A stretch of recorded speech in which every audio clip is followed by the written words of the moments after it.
Good evening, Board. My name is Thomas Johnson, and I'm a teacher in the Kern High School District. I would like to express my sincere gratitude for your recent Facebook post supporting Pride Month. This display of support is incredibly important, especially for our LGBTQ plus students and their families.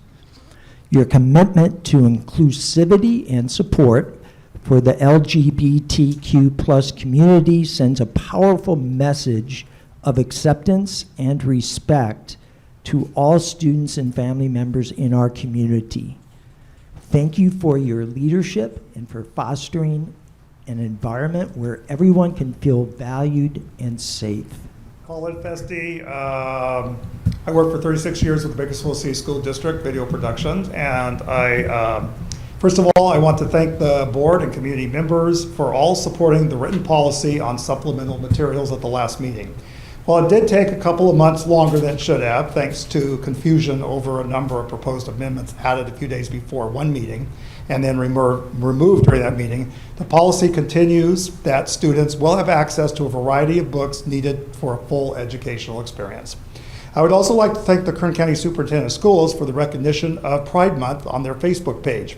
As it beautifully states, progress has been made towards acceptance and inclusion while acknowledging the work that still lies ahead. Things have sure changed for the better since I went to school. Thank you. Hi, Board. I just wanted to come out tonight and share some thoughts about the post that has been mentioned already. I remember a couple days ago I opened my Instagram and I was scrolling through and I saw it, and it was very touching for me because as a student who is a proud member of the LGBTQ community, that type of thing I think is really important. It's visibility, and it is showing that everyone is welcome, and I think that in a school, which is intended to be a safe space for everyone, it's a really good beacon of that, and I think that it's a good beacon for the students to look and recognize that they are welcomed and that they're accepted on their campuses. I think also it's very fitting that KCSOS released it because obviously the Kern County Board of Education, you guys represent a large population of homeless students, and it is no secret that homeless students are 40% of the time, students experiencing homelessness identify as LGBTQ+. So I think that for your guys' board to make a post like that was very, very touching for me, and it meant a lot to see. So just wanted to commend you guys. I know that a lot of times this room can be very feisty, so I just wanted to come and share some support. I thought that was great. So thanks. As far as the Facebook post with the Pride post, I think that was a KCSOS post, correct? And that's different than our board. Correct. Just wanted to clarify that. And then, let's see, last month, Terry Maxwell came a few minutes late and he wanted to speak and he was told no. So I just wanted to make sure, can we have a grace period when people come, they want to speak, maybe 5-10 minutes, maybe 5 minutes. I understand we don't want to get too late. If someone is a few minutes late, could they be allowed to sign a card to speak? Is that a board decision or is that a superintendent decision? I was just concerned because he really was prepared and he was only about 3 or 4 minutes late and they did not allow him to fill out a card, so he wasn't able to speak. We can verify with Ed Code. Okay. But I believe once the board meeting has started, then that's when it closes for signups. But I'll verify. If you could verify, because there were other times when people were able to sign in late, so we want to make sure it's consistent. Yeah, okay. We'll look. On another note, thank you, board, for agreeing with me and our constituents that the book policy was important to have in writing and in place at our schools. This is important in the effort to protect parental rights. I just wanted to remind you about the Chino Valley Unified School District. The case is still going on with the parental notification policy as it was originally written, but the judge did approve a section of their policy. So since then, the Chino Valley has rewritten their parental notification policy, and the change is requesting to, if parents are notified if any request to change any information contained in the student's official or unofficial records.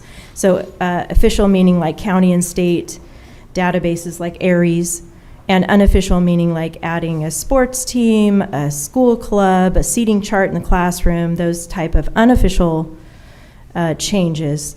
And this policy aligns with the federal law FERPA, which is the Family Educational Rights and Privacy Act. FERPA gives parents and guardians certain rights regarding their children's education records. It gives parents the right to inspect and review the students' education records. So I am requesting that we bring back the parental rights notification policy to the July agenda for discussion and possible action as approved, with the language as approved by the judge, that is appropriate. Anybody else have any comments on that? Lori, when's the litigation going to conclude on that? That's a good question. It's you know how it goes. There's no real end date to it, but they're continuing, and it's all because of the wording, because in the original policy, they worded gender. And the judge felt that that was discrimination against LGBTQ community because it was focused on that. So they ended up just removing that completely and just saying any change to any record for any students. So it's not targeting any specific group of students. It's just allowing parents to be notified, as they should, as their rights, of any changes on any record. And this is in litigation now. Not the policy that I want to bring back here, no. The original policy is in litigation now because of the wording, but the judge approved of the new policy. The new policy does not address gender. Does that make sense? So what are we bringing back? So we're bringing back, well, it's still called parental notification policy, but it's a revised version of that I wanted to bring back to the board to discuss and possibly take action on. We'll bring it back to discuss, but I don't know that we need to bring back for action at this point since there's no litigation yet.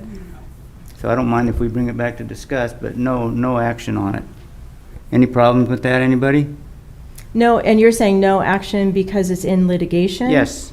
It's a separate, it's separate from that. That's right, but we're just going to discuss. We're not going to do any action on it at this point.